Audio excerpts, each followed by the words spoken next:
কেন্দ্রের মিডিয়া সেন্টারে থাকবে না ডিআইসিও ও এসডিআইসিও। গণনার সময় সংবাদ মাধ্যমকে তথ্য দিতে পারবে না তারা। সংবাদ মাধ্যমকে তথ্য দেবেন ডব্লিউবিসিএস বা গ্রুপ এ অফিসাররা।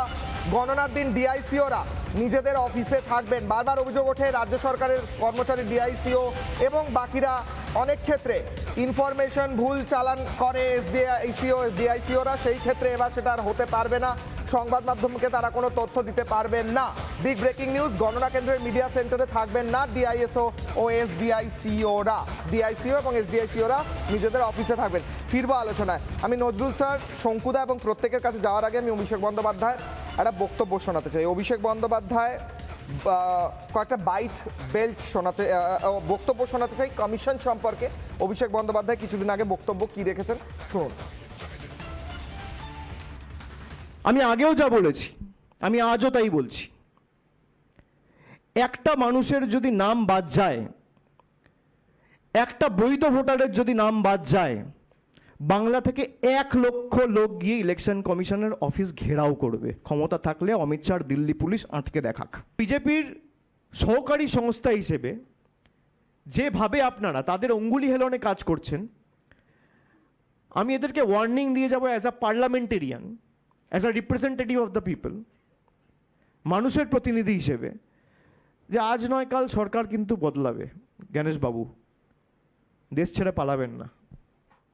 বিজেপি থাকবে না, দেশের সংবিধানটা থাকবে। অমিত শাহ থাকবে না, দেশের সংবিধানটা থাকবে।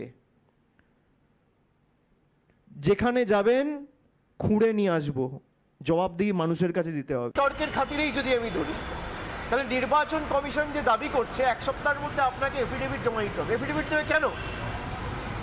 তাই তো ইলেকশন কমিশন বিহারে যে এসআইআর করছে এবং এই যে 65 লক্ষ লোকের নাম বাদ দেওয়া হয়েছে, ইলেকশন কমিশনের ক্ষমতা আছে যে এফিডেভিট দিয়ে বলবে যে একটা ভুল বা গরমিল যদি আগামী দিন কোথাও থাকে, চিফ ইলেকশন কমিশনার পদত্যাগ করবে। তারা এফিডেভিট দিক, 24 ঘন্টার মধ্যে রাজনৈতিক দল এফিডেভিট দেবে। তাদের তো এফিডেভিট দেওয়ার ক্ষমতা নেই। ইলেকশন কমিশন যে কাজ করছে, আমরা বলেছি যে এটা এখতিয়ার বহির্ভূত।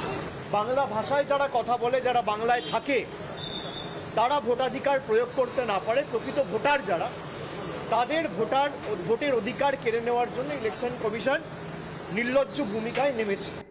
নানা ধরনের কন্টেন্ট দেখার জন্য লাইক করুন, শেয়ার করুন আমাদের ফেসবুক পেজ, সাবস্ক্রাইব করুন আমাদের ইউটিউব চ্যানেল। পাশাপাশি অন্যান্য ব্রেকিং নিউজের জন্য অবশ্যই চোখ রাখুন রিপাবলিক বাংলায়।